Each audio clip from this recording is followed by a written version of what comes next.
This video is going to go over how you can keep track of your expenses for 1 to 2 weeks and how to complete the budget and turn it into Moodle for the reassessment of this standard.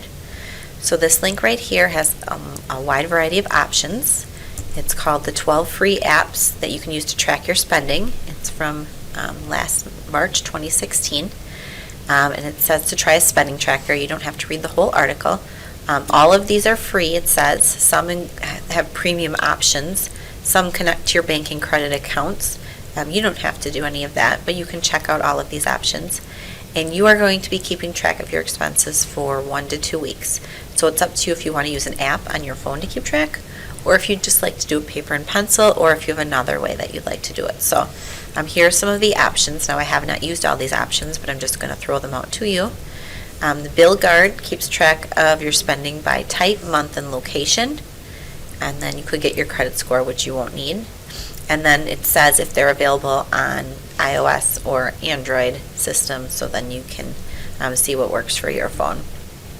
Dollar Bird is another one. It says to add past or future income and expenses to a calendar that calculates the impact on your balance as well as spending by category. And you can always download one, and if you don't like it, you can get rid of it too. I thought this one looked good. It's free, it's budget. This no-frills list interface is best for folks who have a handle on their finances but want a handy space to keep organized. So it's good for tracking short-term budgets, which is what you're doing now, is just short-term keeping track of things. So that might be a good one to try. Good Budget is another one right here. It recreates the envelope budgeting system where you would just put all your money, certain money into each envelope, and then when it's gone, you can't spend anymore. So you can set a budget for categories on how much you want to spend. And I won't go through all of them, but there's more here too. Here's LearnVest. Mint, I've heard of that one before. I know that one has lots of categories and things, so it's up to you if you want to give that one a try. Envelopes, I've heard good things about that one. Penny, Personal Capital, Wallaby, and Wally. So those are all options if you'd like to keep track on an app. It couldn't hurt to see how it works, but your goal is to keep track of your expenses for 1 to 2 weeks, and then you're going to be creating your budget from that. So your budget is in your taxes and money management unit. Under income and expense statement, here's the directions right here. My income and expense statement, determine a tracking method that will work best for you.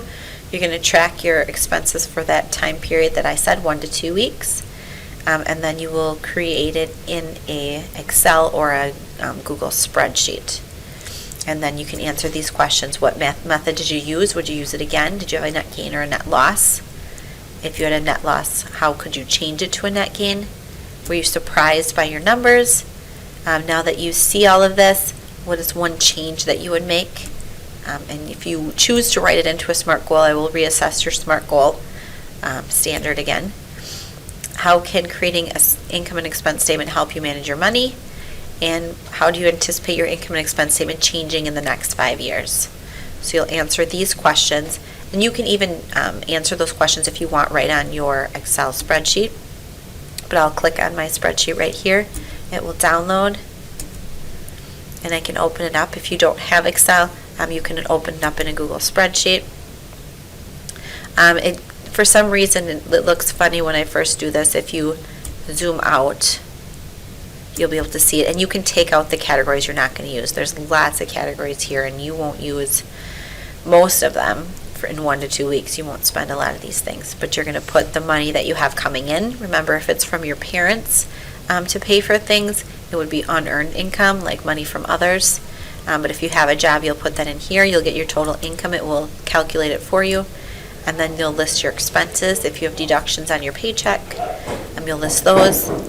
You shouldn't have insurance unless you pay your parents for like car insurance or housing.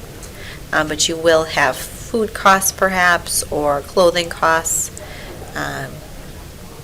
Entertainment is a common category. And then to see if you have a gain or a loss at the end. So you will turn that in to the My Income and Expense statement. And if you have any questions, you can let me know.